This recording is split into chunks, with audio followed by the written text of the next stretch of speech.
Hello, this is Tanita with No Hair Shame, and I am coming to you with I guess you can say a tricho moment, tricho tip, some tricho information. It's all about learning about hair and what causes hair loss. So, as I stated, my name is Tanita, and I am a certified trichologist, and I'm with No Hair Shame, and that is No, KNOWHAIRSHAME. And I'm going to be coming to you doing different um, info sessions, I guess you can say, to kind of let you know what you need to look out for in the event you start to see some changes with your hair, or for a preventative measure to get you some knowledge, or get some knowledge to you so that you're aware ahead of time and you are ready to go ahead on and tackle an issue if it comes up in regards to your hair. So I'm going to talk today. It's not going to be very long, briefly about a type of hair loss that I see that is quite common. I've been licensed a long time, I'll say that. And over years, this is the type of hair loss that I would frequently see. And I want to kind of give you some information on it so you'll be able to identify if you're the one that's experiencing it, or if you are a salon licensed professional that has come across this with one of your clients. So listen, there's a lot of different types of causes of hair loss, and there are several types of hair loss. But the one that I'm going to be addressing now, or talking to you about tonight, is one that is a little more common, and it is a type of hair loss that it presents itself. This means how it would look to you as excessive shedding. It may look like a form of excessive shedding. It may look like it is the hair is thinning, especially in the top, in the crown area of the head. You'll see it looks like your hair is thinning. Now, what you have to look out for is oftentimes this happen with something that we call genetic hair loss, and that is hair loss as you age.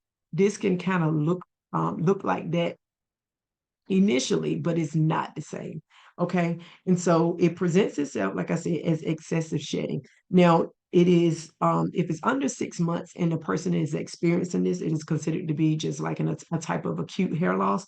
But if it continues and it goes beyond that 6 months and it goes longer than 6 months, it's considered to be a little more um, in the area of being a type of chronic hair loss. So I want to tell you about some causes. So these are some things that you can look out for. And this is what I do as a trichologist. I kind of, or a hair loss specialist, that's what it means. But what I do is I do a consultation with my clients.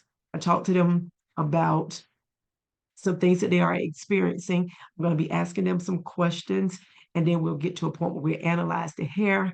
We'll talk about some things that need to be done in order to be able to correct it. And then after that, we can move on to treatments. So it is a process. It's not something that happens overnight.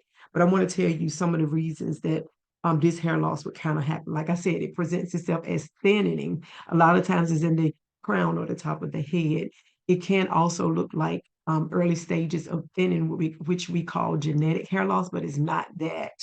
And some of the reasons that this hair loss takes place would be a metabolic change, and that's just in regards to your metabolism. So metabolic is just simply, which is the process that takes place as your body converts food or drinks into energy. Okay, so if you have a change in that, um, like we know someone that loses weight excessively, or a change in your diet or your metabolism change, you could experience this type of hair loss. Chronic illness is another reason for this hair loss to present itself. And some examples would be heart disease, um, cancer, or diabetes. And this condition can last for a year or more. This type of illness, this chronic illness, it lasts for a year or more. It's usually ongoing, and you probably going to have to take medications along with it.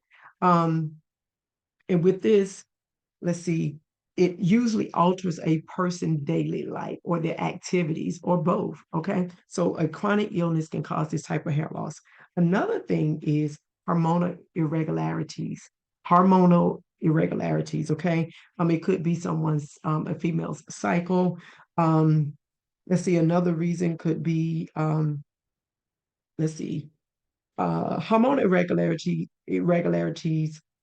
Some of those are temporary and some of those are chronic. They can be long term as well.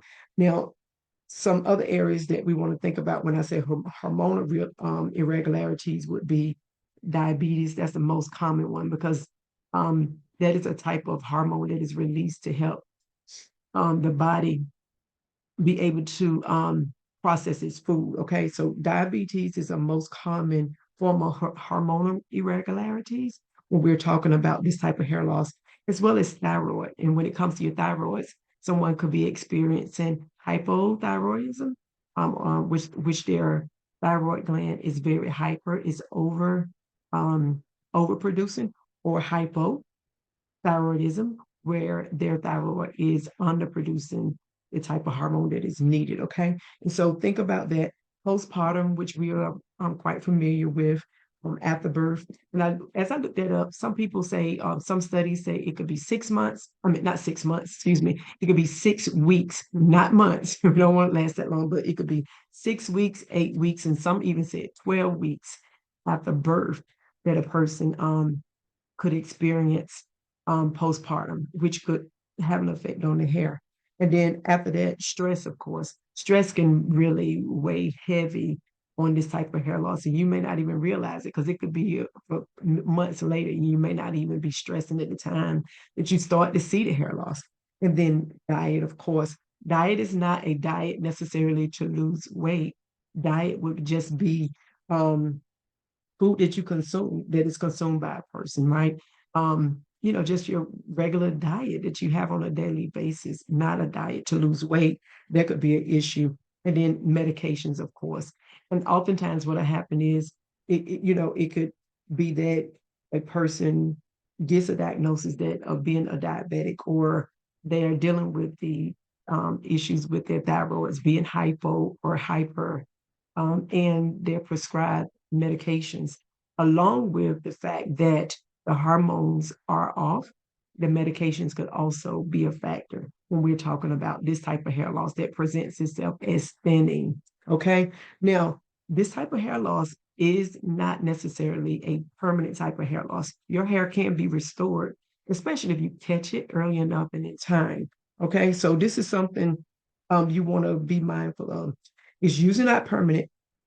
And basically, what's happening once you meet with myself and we talk about, you meet with me, we meet on trichologists and we are talking about um, this type of hair loss. Once we start to discuss it, we find out what is going on with you. You get with the doctor if it is a medical situation and they get things balanced. Usually, by the time that is corrected that way, then you start to receive treatments from myself, as a person that deals with hair loss.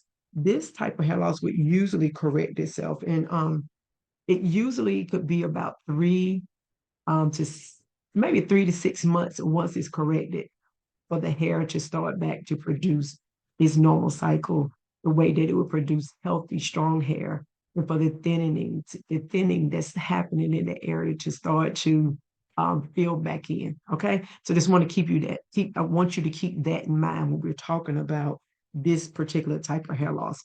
So, what is it that I do? You can visit No Hair Shame. That is KNOWHAIRSHAME.com.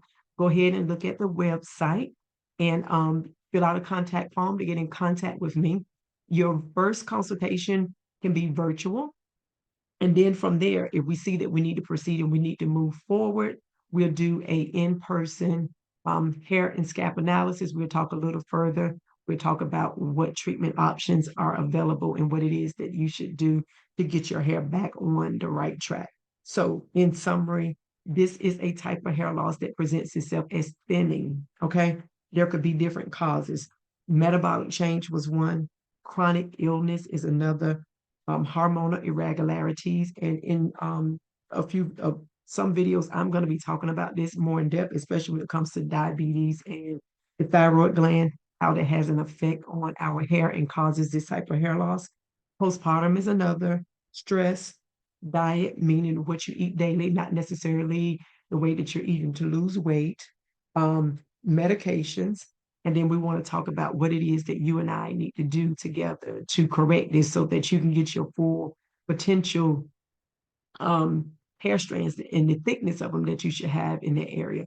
So I want to thank you for taking time to look at this video. Listen, this is an area that I really, really enjoy after being a stylist for a matter of years and then being an instructor, kind of like over a few programs. I started to study this area of hair loss, and this is an area that I really am passionate about. And so I wanted to start to do some videos to talk to you all about some of the things that you need to look out for. And so you can look forward to my videos as they're coming forward. I'm going to dive in a little more talking about the different types of hair loss that we experience in our society so that people know about hair loss and people don't have to be hiding or ashamed of what is happening and taking place.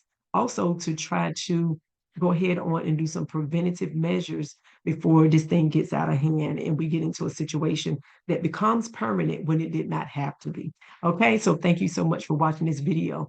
If you're watching this on YouTube, please make sure that you do subscribe so that you know when I post videos that will be coming forward in the future. And I'm going to go ahead and start uploading and putting some of them up there when I'm talking about it. Okay.